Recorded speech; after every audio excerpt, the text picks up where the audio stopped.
Il est 19h30 sur les antennes de Mousso TV. Mesdames et messieurs, bonsoir et bienvenue dans cette édition. Commençons par l'évolution du coronavirus au Mali. Aux derniers chiffres, nous avons 19 nouveaux cas positifs, 21 patients guéris et 6 décès, ce qui nous fait un total de 389 personnes atteintes du Covid-19.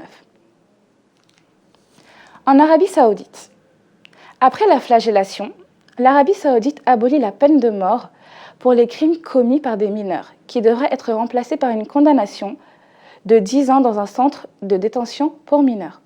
L'Arabie Saoudite, royaume ultra-conservateur, a fait savoir ce dimanche 26 avril l'abolition de la peine de mort pour les individus reconnus coupables de crimes commis alors qu'ils étaient mineurs. Par un communiqué du chef de la Commission des droits humains, un organisme gouvernemental citant un décret royal. Une peine de prison ne dépassant pas 10 ans dans un centre de détention pour mineurs remplacera la peine de mort selon lui. Ce décret devrait épargner au moins 6 hommes de la communauté musulmane chiite, minoritaire dans le royaume sunnite, qui avaient été condamnés à mort pour participation à des manifestations antigouvernementales alors qu'ils étaient âgés de moins de 18 ans.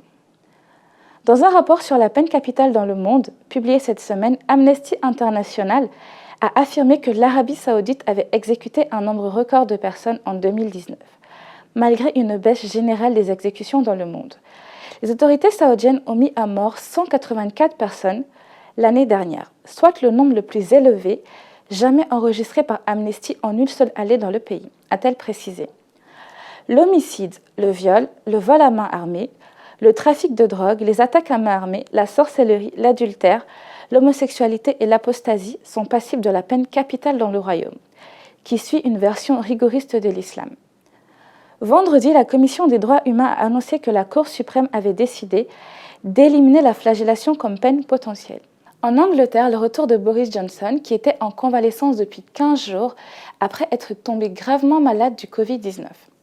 Le Premier ministre britannique est revenu ce dimanche dans un climat de polémique sur le sous-équipement du système public de santé, le NHS affaibli par les politiques d'austérité des gouvernements conservateurs successifs, mais également la présence révélée par Le Guardian du principal et controversé conseiller de M. Johnson à au moins une réunion du conseil scientifique SAGE censé produire des avis indépendants au gouvernement.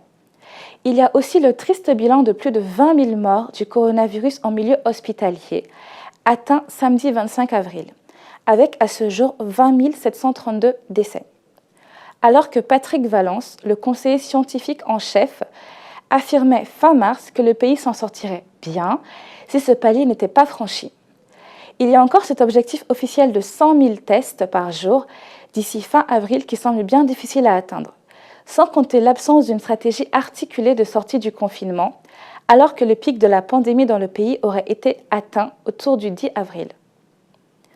Downing Street doit enfin répondre des morts du Covid-19 parmi les personnels de santé. Le bilan est très lourd. 61 médecins et infirmiers et 15 soignants dans les maisons de retraite sont décédés de la maladie, assurait Hélène Ouattali, ministre des Affaires sociales en milieu de semaine dernière. À en croire le Daily Mail, tout comme le blog Nursing Note, tenu par des infirmiers, le bilan serait bien supérieur à 100 victimes. Selon Nursing Note, le bilan est de 129 victimes. Inquiétante augmentation des cas de coronavirus à Djibouti. Moins touchée que le reste du monde, l'Afrique fait face à la propagation du Covid-19.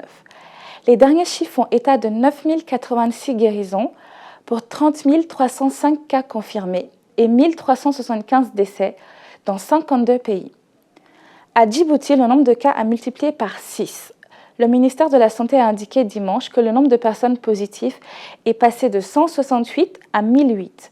Le taux de prévalence dans le petit État de l'Est est devenu le plus élevé, avec 98,6 cas pour 100 000 habitants. Selon les derniers chiffres, la Guinée dénombre plus de 1000 cas positifs au Covid-19.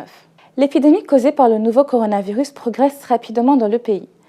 Malgré l'instauration d'un couvre-feu et l'obligation du port du masque, la Guinée a franchi ce dimanche 26 avril la barre symbolique des 1000 contaminations par le nouveau coronavirus.